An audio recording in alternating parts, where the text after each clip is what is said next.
Olá, a gente já parou para pensar em como as leis definem a nossa relação com o governo? Hoje a gente vai desvendar três pilares que sustentam essa relação aqui no Brasil: o direito de saber, a proteção dos nossos dados e o dever de quem está no poder. Vamos entender como é que isso funciona na prática.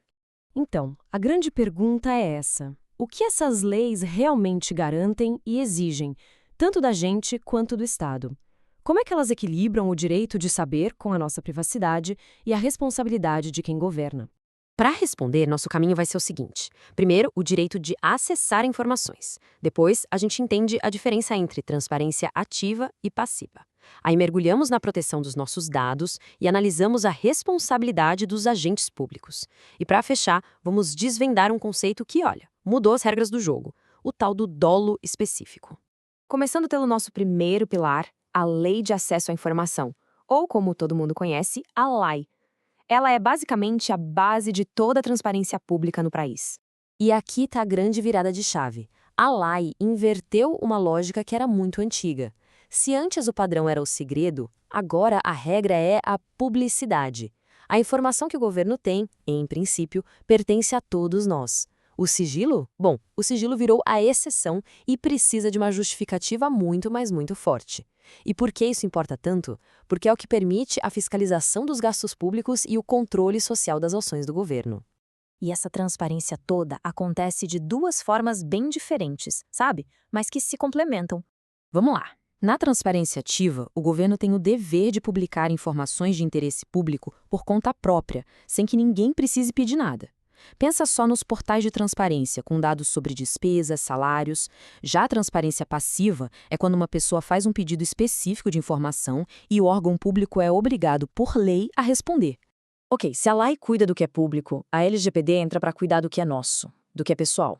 Ela basicamente estabelece as regras do jogo para coleta e tratamento dos nossos dados, seja por empresas ou pelo próprio governo. O primeiro princípio-chave é a finalidade. Imagina que alguém dá os dados para um cadastro qualquer. A LGPD diz que essa empresa ou órgão público só pode usar esses dados para aquele propósito específico que foi informado. Usar para qualquer outra coisa, só se tiver um novo consentimento. A regra é ser claro desde o começo. Em seguida vem o princípio da necessidade. Esse aqui combate o excesso, sabe? Basicamente, só se pode coletar os dados que são estritamente essenciais para cumprir aquele propósito. Nada de sair pedindo um monte de informação que não tem nada a ver com o serviço que está sendo prestado. E o terceiro princípio que a gente destaca é o da transparência. Ele garante que as pessoas tenham o direito de saber, de um jeito bem simples e direto, o que estão fazendo com as suas informações pessoais, quem está usando e por quanto tempo. E esse esquema resume bem o poder que a LGPD nos dá. A gente passa a ter garantias bem concretas, acesso fácil e de graça aos nossos dados, o direito de exigir que eles estejam corretos e, claro, transparência total sobre como são usados. Agora vamos para o nosso terceiro pilar. E quando um agente público falha nos seus deveres? Como fica? É aí que entra a Lei de Improbidade Administrativa, a LIA, que define as regras do jogo e as punições. E aqui a gente chega numa das mudanças mais debatidas e, olha, mais importantes da lei. Hoje em dia, um simples erro de gestão, por si só, não é mais considerado improbidade. Para ser improbidade, é preciso provar que o agente público teve a intenção de cometer aquele ato ilegal. A má-fé precisa ser demonstrada, não pode ser só presumida. O nome técnico para isso é dolo específico. E o que isso quer dizer na prática? Que não basta o agente ter feito algo errado. É preciso que ele tenha agido com a vontade clara, consciente de alcançar um resultado que ele sabia que era ilegal. Não foi um acidente ou uma má interpretação da lei. Foi um ato pensado para um fim ilícito.